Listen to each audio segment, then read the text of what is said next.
Good morning সবাইকে। আমি মৌসুমী মুখার্জি আবার একটা নতুন ব্লগ নিয়ে চলে এসেছি।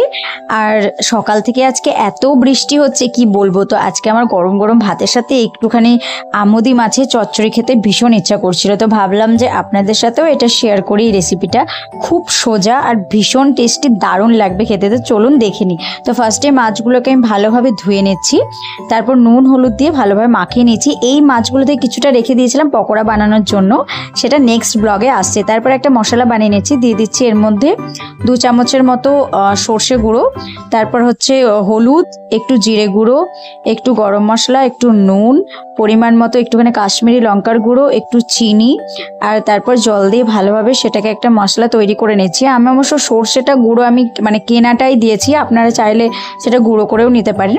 আর এই বেগুনটা কিন্তু আগের দিন নিয়ে এসেছি, এত সুন্দর, এত কচি, ভীষণ ভালো ছিল। তো ভাবলাম একটু বেগুন দিয়ে দিই, বেগুন দিলে স্বাদটা আরও বেশি ভালো হবে। তো বেগুনগুলোকে নুন হলুদ দিয়ে মাখিয়ে ভালোভাবে মাখিয়ে নিলাম। এরপরে মাছগুলোকে ভেজে নিচ্ছি, তেলটা গরম হয়ে এসছে সেজন্য মাছগুলোকে ভেজে নিচ্ছি। এই মাছে কিন্তু খুব একটা বেশি আয় দেয় না, কিরকম ছোট ছোট হয়ে গেছে। যাই হোক, তারপর ওই তেলেই আবার কালো জিরে, কাঁচা লঙ্কা, পেঁয়াজ এইগুলো দিয়ে তারপরে একটুখানি পেঁয়াজটা লাল লাল হয়ে এলে বেগুনগুলোকে দিয়ে দিচ্ছি। বেগুনগুলো একটু ফ্রাই করে নিয়ে দিয়ে দিচ্ছি আদা রসুন পেস্টটা, তারপর আর একটুখানি দিয়ে যে মশলাটা তৈরি করেছিলাম সেটা দিয়ে দিচ্ছি।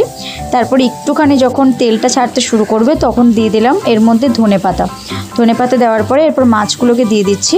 তারপর সুন্দরভাবে আবার একবার মিক্স করে নিয়ে এর মধ্যে সামান্য পরিমাণ জল দিয়ে দিচ্ছি, আর দিয়ে দিচ্ছি অল্প পরিমাণ নুন। ব্যাস, সর্ষে দিয়ে যেহেতু বেশিক্ষণ ফোটাতে নেই, তাই অল্প একটুখানি ফুটিয়ে নিয়েছি। ব্যাস, এখন একদম রেডি হয়ে গেছে।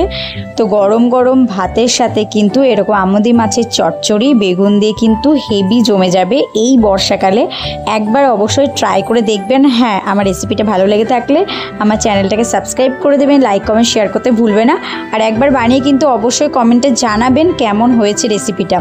এখন আমি খেতে থাকি, গরম গরম ভাতের সাথে এরকম আমুদি মাছের চচ্চড়ি জাস্ট জমে যাবে। টাটা।